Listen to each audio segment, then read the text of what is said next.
Hey everybody, welcome to another episode of SwingBadder. Don't forget to subscribe and like as we go through, terrible contracts. And Dad, I believe we got a fan suggestion on this one. We do. Our fans are very, very brilliant, and this particular fan honed in on a classic SwingBadder contract. The fellow is Anthony Rendon. Oh my gosh, this guy played with the Washington Nationals, started when he was 23 years old. It looks like he played 7 seasons with them. Man, what a great player. Okay, his batting average, 3 years over 300. That's pretty amazing. It's a 270, a 287, and he's a good hitter.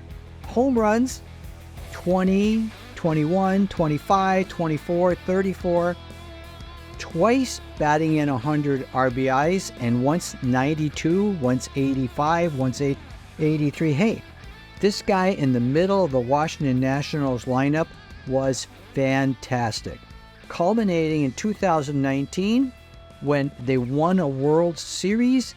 I mean, this guy's fantastic. I was just looking at this and I said, for the Washington Nationals, they should consider retiring his number or something. This guy's fantastic. They're really great. It's just, I remember the World Series well. He was fantastic. Again, all the playoffs long, he was just a consistent player for the organization. He's on a contract year. I mean, if you wanted to go out on a contract year to get a new contract, that's how you do it. That is exactly how you do it. And his stats that year were unbelievable. So he hits the free market, and finally he gets to go test the market out for his first real time from the Washington Nationals. They just won the World Series. So they are not signing him, so he gets to look at other teams, which everybody is calling his number. That is for sure.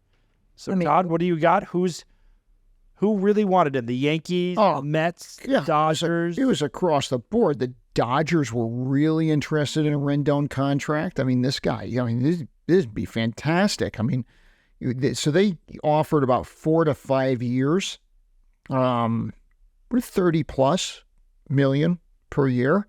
And actually they went slightly higher than where he ended up on the average annual value, but the years were significantly less. They went for a 4-year offer. But they wanted shorter term. They wanted flexibility. The Rangers, always good for a laugh. They really wanted to pursue Rendon.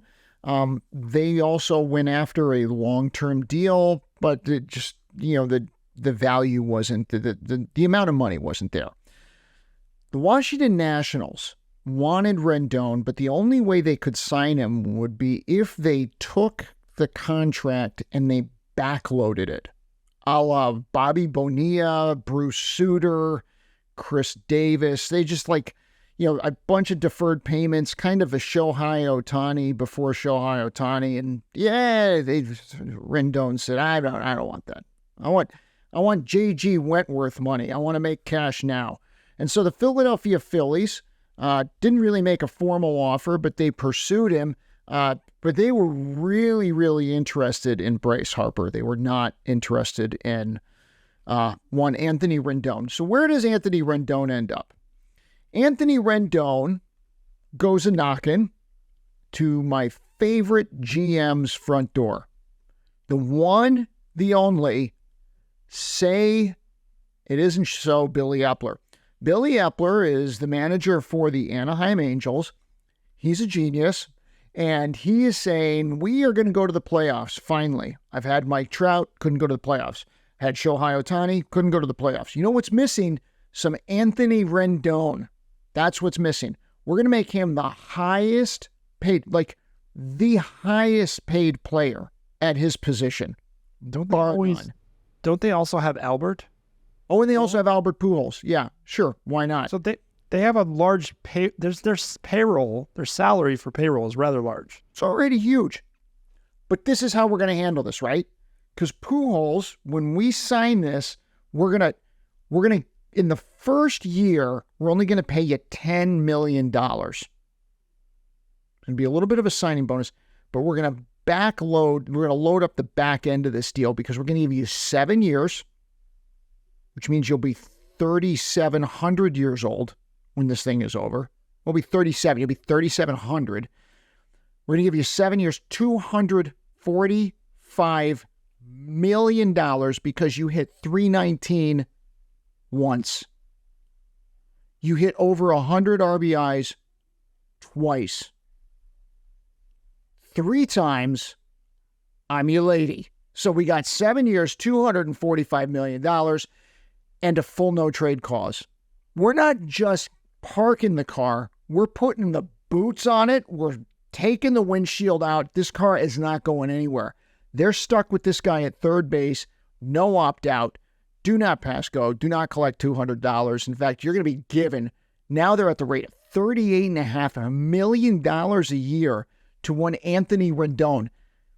This guy, what happens next, I actually find morally offensive. It's morally offensive. And I blame Billy Epler for the whole thing. May I say it this way? So Anthony Rendon shows up at the Angels. And the first year was a shortened season because of COVID. Anthony played in 52 games. You know, he was similar to what he was doing with Washington. He batted .286. However, even though it was a shortened season, we only got 9 home runs and 31 RBIs. But he was there, and there was a possibility of this guy being good. That all changed in the second season with the Angels, 2021. He only played in 58 games that year. Get this. He was only able to muster up six home runs and batted a career low of .240.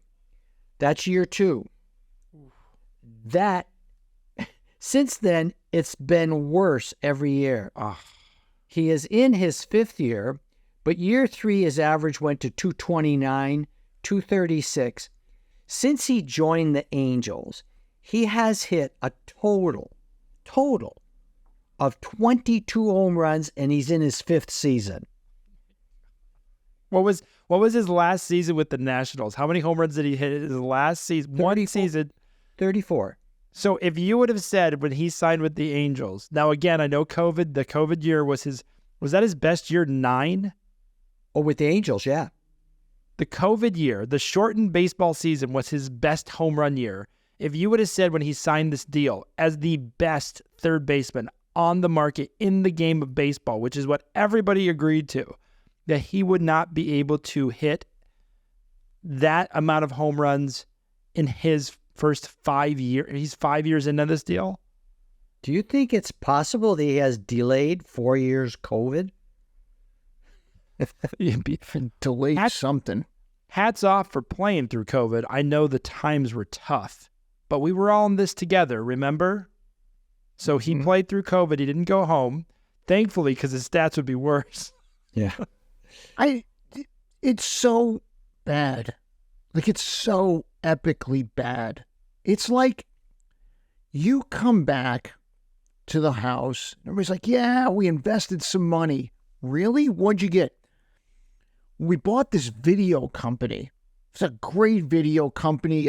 It sells videos to people in their home, and there's just going to be a lot of growth here and consistent performance. Like, oh, you bought Netflix stock. No, it's Blockbuster. That's what you bought. That's what you bought. It's like instead of buying Facebook, you paid Facebook prices for MySpace performance. That's what you did. Congratulations. Billy Epler finds another gem in the baseball world. It always amazes me with our SwingBadder contracts how a guy can be a contributing. This guy was a terrific baseball player. I mean, it was well stated. Free agency, he was the man everyone wanted, that third baseman that could hit for power and RBIs, and he just forgot how to do it. I mean, maybe he's hurt. I don't know, but we're in the 5th year, and we haven't seen anything resembling Anthony Rendon. This year, we are 40-some-odd games into the season. Anthony's managed 19 games with no home runs. He has managed to drive in 3 runs so far this year. He's made quotes, too, about how he doesn't really care. Like, he really doesn't. He's given no indication that he wants to play. Like, that he actually wants to play the game. Listen, hip injuries, groin injuries, wrist, I get it. You got issues. Bro, we all got issues, but we ain't all got $250 million. The Angels are amazing to me because we're just scratching the surface. We've already covered Albert Pujols. There's other folks that the Angels have signed that clearly have SwingBadder potential written all over them. I'm almost of the opinion that you get to the Angels and baseball is second or third on the list of what to do when you sign with the Angels. Now, granted, Mike Trout has performed for the Angels. He continues to perform. But my goodness, signing there as a free agent and the performance just drops like this, I still agree with you, Dad. I don't know what players showed up to this team because there's not a single person in baseball after that World Series that wouldn't have wanted Rendon on their team. Every writer, every GM, every manager, everybody loved this guy. You know, and when he signed a contract, he was only 30. It's not like he was 35. Right. So it wasn't like he signed, then won a World Series, and then collapsed. He had won the World Series and signed the deal and immediately. Now, again, COVID year was his best year, which is really sad in a shortened season. Wasn't there a rumor once that it was his twin brother that had taken over and started playing for him instead of Rendon? Or was that another player? I don't believe it's Rendon. I seem to... No, that was Carlos Correa with the leg injury. They were like, no, it's not, it's Carlos Correa's twin brother has taken over and played for him. It's wild. Like, what has happened to this guy is absolutely wild. It is a flaming dumpster fire on a train wreck. It just... I like to look at these contracts from the point of view of the fan. I mean, teams are going to make money no matter what. But from the fans' point of view, you've been dying to get the Angels into the playoffs. And they got all these guys that on paper, I mean, you name them, we should be really competitive. And they're not. And then they get these guys that should be terrific. We already talked about Josh Hamilton. And now this guy and Albert Pujols. And it just fizzles out. And how long can you keep investing in what appears to be good players, but it's like once they put that uniform on, they forget how to play. They should sell shirts at the stadium every time Rendon plays that say, "I saw Anthony Rendon play baseball." Like, that would be, come on. I mean, that's like a coveted autograph. I mean, it's really like... I mean, do you want him playing at this point? I mean, is he better on the bench at this point for a third baseman? Okay, what do you have to lose? So let's just take our hats off to our fans. To Dad's point earlier, we do have smart folks watching SwingBadder, and so if you would not mind commenting, providing us some players that you would like us to cover, and go and dive into these contracts, we're happy to do so. And for the Angel fans out there, we're sorry, but we're not sorry. We're very thankful your team continues to sign players that don't perform, and the Angels seem to have a lot of them. And for that, we're very thankful. Thanks for tuning in to SwingBadder. Don't forget to like, don't forget to subscribe. Thank you, Dad, and thank you, fans, for giving us another great contract.